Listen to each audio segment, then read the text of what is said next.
Dėkinga Vytauto didžiojo karo muziejui, kad man leido mano atsiminimų knygai, kur dabar rašau apie visus žymius draugus, panaudoti pas juos turimą nuotrauką. Paleidžiu rankas, naudokit paštą. Čia yra 50 kuriais metais užrašyta. 57 metais Tauro bendrabutyje Norbertas ir Albinas antroje eilėje, Norbertas dešinėje, o Albinas kairėje.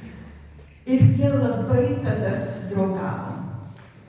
Jiems dėstė legendiniai lituanistai, Balčiukonis, Lebedys, Kazlauskas, Sinkevičius.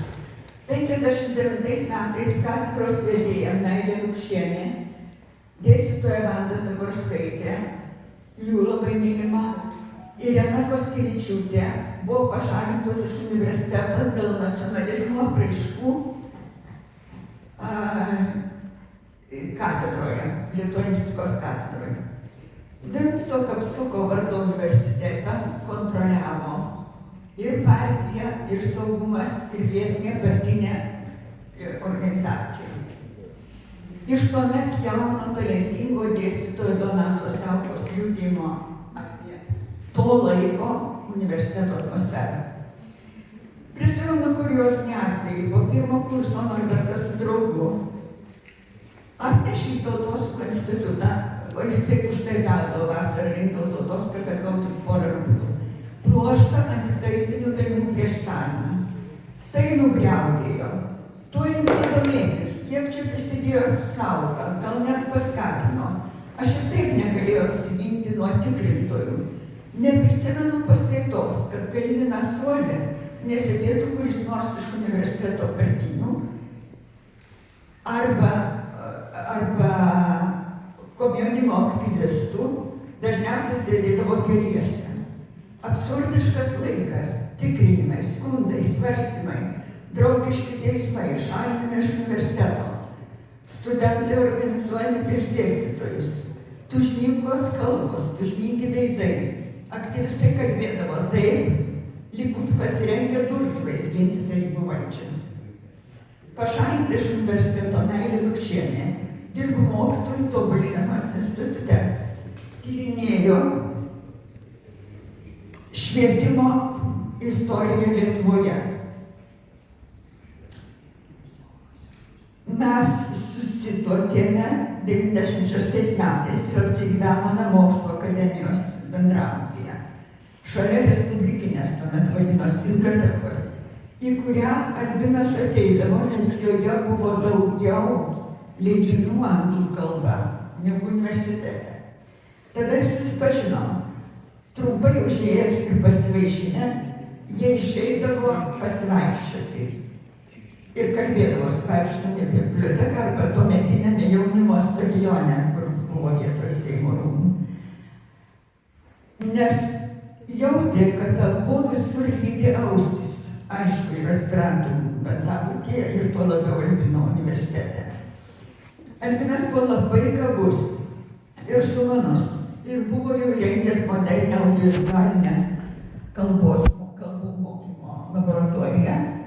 Ir už jos turėjo mažytį kambarėlį,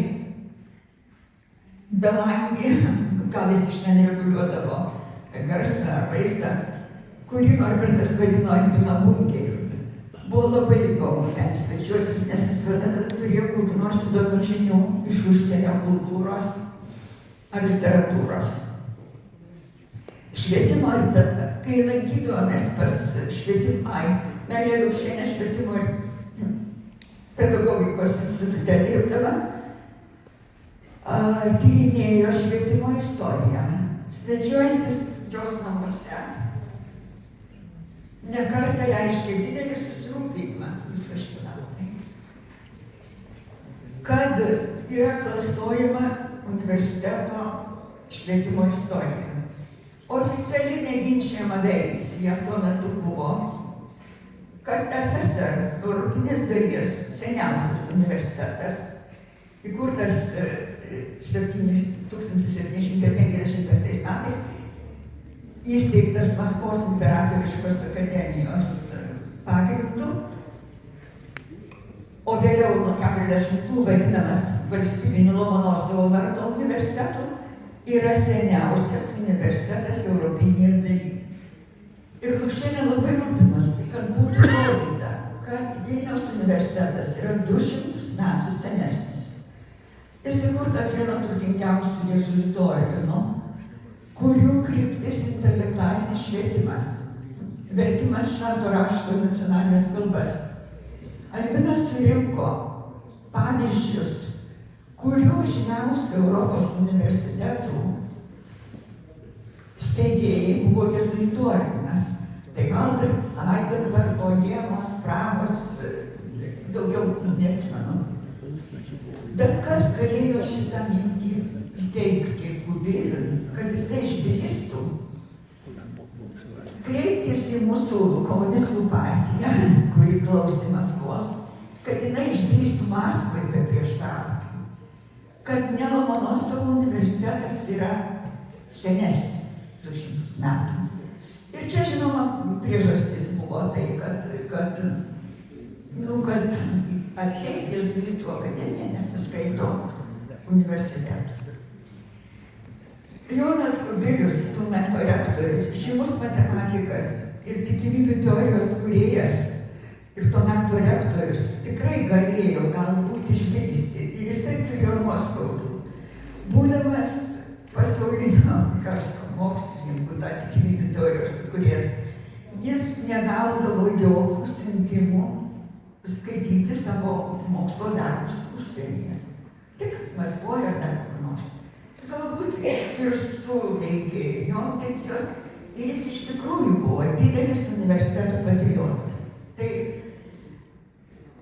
kadangi jis buvo komunistų partijos narys nuo 58 metų ir aukščiausiosios tarybos deputatas ir CK centro komiteto narys, jis vis dėlto išdrįso.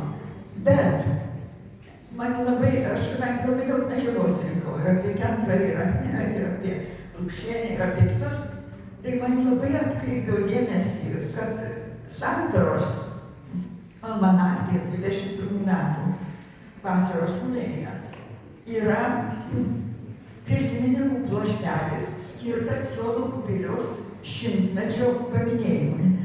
Tarp kitų prisiminimų ir prezidento Valdo Adamkaus prisiminimai apie daugkartinius susitikimus su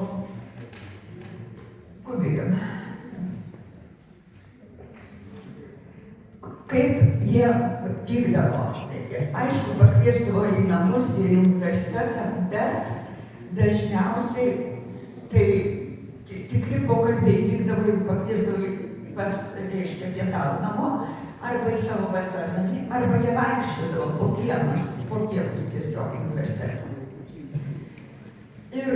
Ir čia va citata jau iš prezidento Adamkaus. Kubilius prašo, jūs galite imtis temų